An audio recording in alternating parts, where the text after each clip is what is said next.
Days after the Pahalgam terror attack, India blocked access to Pakistani YouTube channels today. The Indian government blocked access to 16 Pakistani YouTube channels such as Dawn, Sama TV, ARY News and YouTubers such as Shehzad Ghias, Munib Farooq and Asma Shirazi. The government, citing national security concerns, accused these channels of spreading provocative and communally sensitive content. Hours after the move, Shehzad Ghias, who is the host of the independent podcast The Pakistan Experience, asked a pointed question. Why is a right-wing ideologue like Zaid Hamid still frequently being seen on Indian primetime shows while espousing anti-India rhetoric and is freely accessible while liberal voices like his are taken down? He told ThePrint that what I find funny is if the idea is that Pakistan is saying something against India or spreading fake news or hatred, then why is Zaid Hamid's channel not banned? He then added that clearly what you are trying to put out yourself does not stand to evidence. Asma Shirazi, on her part, called the move a blow to the values that India claims to uphold. She told ThePrint that I cover political, regional and international affairs without resorting to jingoism or hate. I have consistently been a strong voice for peace in the region.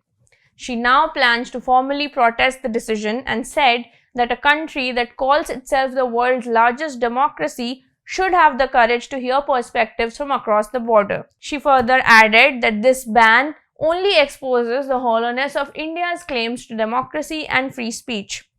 Now for Ghias, the inclusion of an apolitical platform revealed a deeper political intent. He said that the intentions behind the ban were purely political, that is, to throttle any independent opinion that is coming out of Pakistan.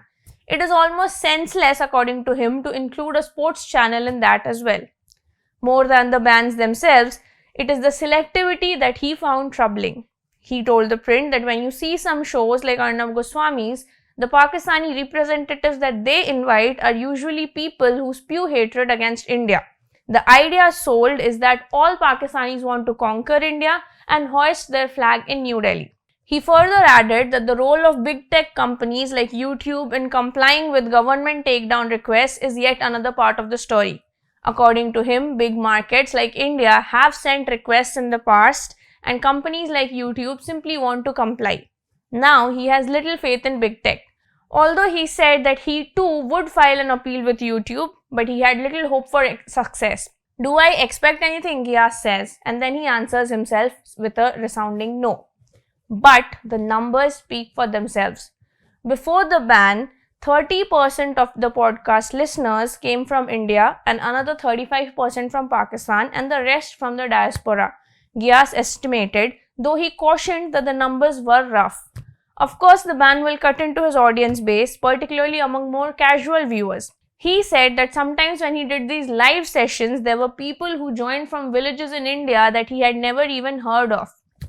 He said, I was surprised myself. I would often ask them, are you watching from there? And they would reply a yes. He predicts that while some users may be permanently lost, many will adapt just like they did in Pakistan after similar restrictions on Twitter or X. In his words, he said, I think our dedicated audience will probably use VPNs. There's an X ban in Pakistan for the past 2 years, but then who doesn't use X? For Ghias, the bigger concern is not just the lost viewership, but the slow and quiet erasure of dialogue, one that made the idea of peace a little more imaginable. Podcasts like his, he argues, offered a counter-narrative. One of a Pakistan of artists, comedians, politicians and regular citizens living beyond the stereotypes. He said, and I quote, our shows break that singular notion of Pakistanis that has been sold for ages. You see people having fun, enjoying cricket matches together. To an outsider, you won't even know that there's any kind of antagonism between the two countries. This is Debdutta for ThePrint. Keep watching for more such videos.